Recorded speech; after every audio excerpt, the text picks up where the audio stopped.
from the Grand Canyon Skywalk earlier this week. A shocking discovery at the Grand Canyon has the world on edge. Scientists have uncovered something that will terrify us all. Did you know that the Grand Canyon, also known as the basement of history, is like a time capsule, preserving layers upon layers of rocks dating back to the Earth's formation? Each rock tells a story, depicting a specific period in our planet's past. But hold on tight, because we're about to unveil a shocking twist in this geological tale.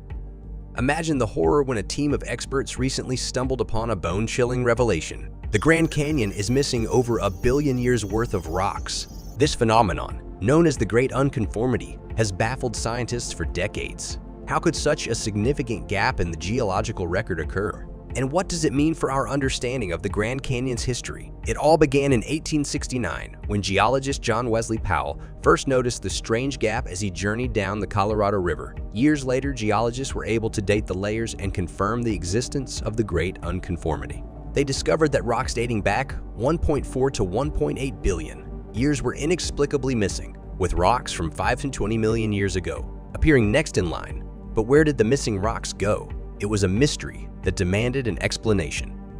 In a groundbreaking study, scientists proposed that the Grand Canyon's geologic history is far more complex than previously thought. They suggested that various transformative events over millions of years could have washed away the missing rocks into the depths of the ocean. It's like a thrilling detective story, with the scientists using analytical methods such as thermochronology to piece together the missing history of the Great Unconformity. But the surprises don't end there. Let's take a leap back in time to the days of prehistoric creatures roaming the Grand Canyon. Imagine stumbling upon footprints preserved in rocks that are over 300 million years old. That's exactly what happened when geologist Alan Krill and paleontologist Stephen Rowland joined forces to investigate some intriguing markings on a fallen boulder along the Bright Angel Trail. These ancient fossilized footprints, believed to be from an amniot, a hard-shelled egg-laying animal, provide us with a window into the past. The boulder containing the footprints, weighing a whopping 100 pounds, had broken off from the Manicature Formation, a 314-million-year-old sandstone. The footprints were perfectly preserved thanks to the sand covering them, creating a time capsule of ancient life. As scientists analyzed the footprints, they discovered 2 sets of tracks showcasing the movement of 2 different reptilian animals.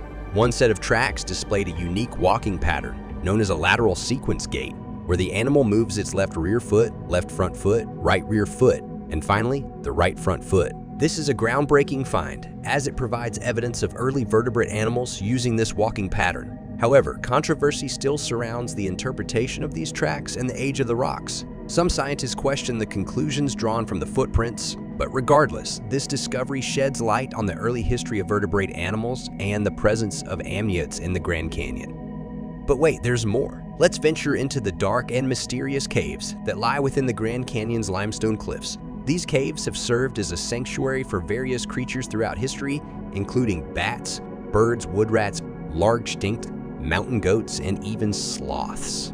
Yes, you heard it right, sloths. The caves have provided a bone-dry environment perfect for preserving the remains of these ancient animals. Imagine stumbling upon sloth dung and mummified bats, offering a glimpse into the past and the diverse range of species that once called the Grand Canyon home. The incredible fossils found in the Grand Canyon have allowed scientists to travel back in time, uncovering the secrets of the Ice Age and the creatures that once roamed the Earth. One of the fascinating discoveries was the dung balls scattered across the cave floor, which turned out to be the remnants of a 500-pound Chester ground sloth that went extinct over 10,000 years ago. By analyzing the radiocarbon dating of the dung, scientists were able to determine that it dated back to 40,000 to 11,000 years ago. They also found wild old matta in the dung, providing valuable insights into the sloth's diet. The Grand Canyon is not only home to ancient fossils, but also to the mighty Colorado River.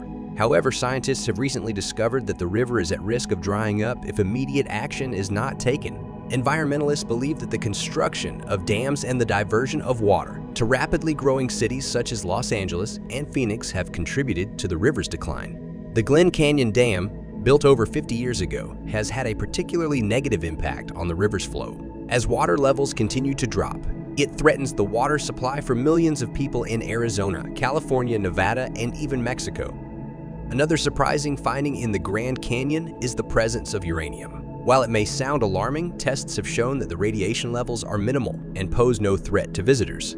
However, in the 1950s, miners began operating in the area and extracted tons of uranium from the Grand Canyon. This led to concerns about the pollution of the water, especially for communities like the Havasupai tribe, whose reservation lies at the bottom of the canyon. After a period of increased uranium mining in the 2000s, petitions were made to ban mining activities. A 20-year ban was eventually imposed on 1 million acres surrounding the Grand Canyon to protect its geological history and the well-being of its inhabitants. The Havasupai tribe, one of the smallest Native American nations, has been living in the Grand Canyon for centuries. Their way of life revolves around farming and adapting to the seasonal changes of the canyon. They have inhabited various locations along the vertical layers of the canyon, farming on the Tonto Platform during the summer and spring and residing on the Colorado Plateau during the fall and winter. The tribe's history intersects with European exploration in the late 1800s, but it wasn't until the arrival of the Santa Fe Railroad in 1901 that their home gained attention from outsiders. 2 years later, President Theodore Roosevelt visited the Grand Canyon and embarked on a journey down the Bright Angel Trail. As he rode down, he encountered the Havasupai people who resided with their families at Indian Garden. Roosevelt informed them about the creation of a park and the need for them to vacate Indian Garden. One Havasupai man complied with Roosevelt's request and relocated to a cave higher along the trail, although he continued to farm in Indian Garden. However, another Havasupai man and his wife chose to remain at Indian Garden. Their stay lasted until 1928, when they were forcefully escorted out by the National Park Service. Following this, the U.S. government confined the Havasupai to a 518-acre reservation in Havasu Canyon, a portion of their ancestral lands. However, this was not sufficient, and the Havasupai continued to lobby for the return of more of their ancestral lands. In 1975, their requests were granted when President Gerald Ford returned 185,000 acres of canyon and rim territory back to the tribe. Since then, the Havasupai have adapted to their new environment, relying on farming, tourism, and wage labor for their means of survival. Moving on to the Tucson ruins, they can be found 3 miles west of Desert Viewpoint, marking the easternmost entrance to the Grand Canyon. These ruins have fascinated archaeologists in Arizona, as they are considered one of the most remarkable spots discovered in the region. The attraction consists of 2 parts: the ruins site and the museum. The ruins themselves are the remnants of an ancient Pueblo village, estimated to be at least 800 years old, according to national park officials. Adjacent to the ruins, the Tucson Museum offers visitors a deeper understanding of the archaeological site and its ancient civilization. The museum houses thoughtfully designed exhibits that aim to educate and entertain tourists visiting the Grand Canyon. As visitors explore the ruins, experts believe they will encounter various structures that serve different purposes, such as construction, housing, and storage of food and tools. These structures were also likely used for religious ceremonies. The excavation of the Tucson ruins began in 1930 by Arizona Puebloans, recognizing the need for preservation and further study. Additional work was carried out on the site in 1948 and 1965. Historians estimate that human civilization has existed in the Grand Canyon area in one form or another for over 12,000 years. For 4,000 years, the Grand Canyon has been a place where people lived, making it a living treasure trove of ancient history. However, while countless hidden archaeological wonders likely lie beneath its rocky surface, only a meager 5% of the entire canyon has been probed by National Park Service experts. In this grand tapestry of time, the Tucson Ruins Museum stands as a beacon of knowledge, yet it remains a hidden gem, overshadowed by the immense historical significance it holds for the Grand Canyon National Park. The Tucson Museum, a time capsule of the past, was completed in 1934, and its historical legacy was sealed with a spot on the National Register of Historic Places in 1974. This museum isn't just a dusty relic, it's a living testament to the Grand Canyon's profound importance throughout history. But amid the scientific wonders and archaeological treasures, a shadowy figure emerges from the depths of legend: the Mojan Monster, Arizona's very own Bigfoot. This mysterious creature has left an indelible mark on the folklore of the Grand Canyon. The tale of the Mojan Monster began in 1903 when a daring adventurer, I.W. Stevens, unveiled his spine-tingling encounter to the pages of the Arizona Republican. In the heart of the Grand Canyon, he stumbled upon an entity that defied explanation. This enigmatic being, christened the Wild Man of the Rocks, had hair as white as snow, cascading down to its knees, creating an otherworldly sight. Stevens wasn't done with his description, for the creature's body was a mosaic of gray and untamed hair, a living enigma in the untamed wilderness. But this wasn't just a casual sighting. The creature knelt beside a fresh cougar carcass, devouring its prey. As Stevens observed in a petrified silence, the tension grew palpable. It was as if the creature sensed his presence. In an instant, it locked eyes with Stevens and let out a chilling, unearthly scream, an encounter beyond the scope of human understanding. The Mojin monster, a colossus among cryptids, stands at a towering 7 feet. Its body is cloaked in black or reddish fur, but strangely, its face, chest, feet, and hands remain hairless. Its square-like head conceals deep-set eyes beneath a bushy brow, exuding an aura of primal mystery. Its massive upper arms cascade to its knees, echoing the eerie appearances of ape-like creatures that haunt our myths. The creature's colossal feet, with tracks spanning a staggering 22 inches in length, traverse the terrain with strides like a giant, seemingly defying the laws of nature. But perhaps the most unsettling detail is its noxious odor, a gruesome blend of rotting fish and skunk, enough to turn the stomachs of anyone who crosses its path. Within the confines of the Mojin Rim, hikers and campers have shared tales of nightmarish intrusions.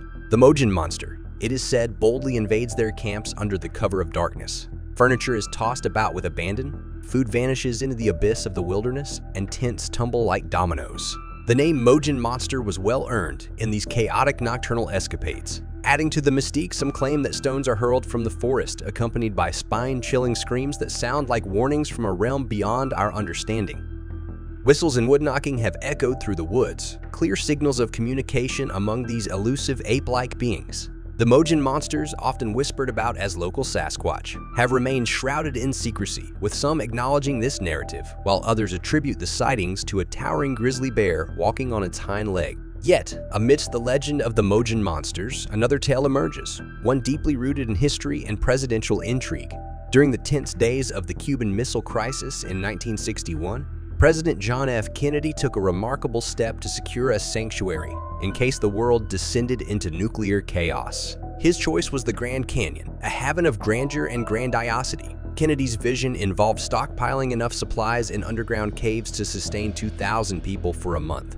However, as history would have it, the bombs never fell, and the caves stood silently beneath the Earth's surface. Over the years, they transformed from a refuge into a tourist attraction, 220 feet below ground, a hidden gem of the Grand Canyon. Today, these subterranean chambers are maintained and operated by the Kenyon Caverns Motel, preserving a fascinating piece of history. The suite boasts modern amenities, from televisions to a small library, double beds, and even running water. Yet its unique history is what sets it apart. Although this suite rests 220 feet beneath the Earth's surface, it's not a private hideaway. Visitors pass through mostly during daylight hours, exploring its depths. The cave's extreme depth, absence of humidity, and absolute darkness create an environment unlike any other. Not a creature stirs within, making it possibly the quietest room in all of America, a place where time itself seems to stand still. And for those curious and bold enough, you can even spend a night in this cavern of history for $900, embracing its peculiar heritage. So, dear viewers, what are your thoughts on this newfound knowledge nestled in the heart of the Grand Canyon?